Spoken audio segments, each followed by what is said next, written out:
Hi friends, எல்லோரும் எப்படி இருக்கீங்கன்னா, எங்கள் செம்பருத்தி செடியில் செம்பருத்தி இப்போ வந்து 4ம் ஒரே கடையில் அழகாக இருந்து ஒரே கொப்பில் தனித்தனியாக தான், சின்ன சின்ன கொப்பு தானே, தனித்தனியாக 4ம் சேர்ந்தால இருந்து பார்க்கறதுக்கே அழகாக இருந்து அந்தால ஒரு வீடியோ எடுத்தேன்னா அது 4யும் சேர்த்து வைக்க சமயம் ஏதோ பூங்குத்து போலியே பார்க்கறதுக்கு அழகாக இருந்தது. அது மஞ்சள் செம்பருத்தி அடுக்கு செம்பருத்தி அழகாக இருந்து அழகை யாருமே ரசிக்க தான் செய்வாங்க.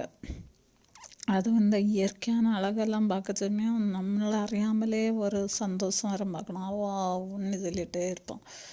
அழகாக இருந்து பார்க்கறதுக்கே எங்களுக்கு இது எப்போமாவது 4-5 பூக்கும், மற்றபடி 2-1 தான் பார்க்கும். இந்த பூ வந்து எல்லோ கலரில் இருக்கிறனால பார்க்கறதுக்கு ரொம்ப அட்ராக்ஷனாக ரொம்ப நல்லாயிருக்கும். இதில் நிறைய பேர் செடியை ஒடிச்சு கொண்டு போயாச்சு, ஆனால் யாருக்குமே வரலை. எனக்கு நல்லா வந்திருக்கு. பிடிச்சிருந்தா லைக் பண்ணி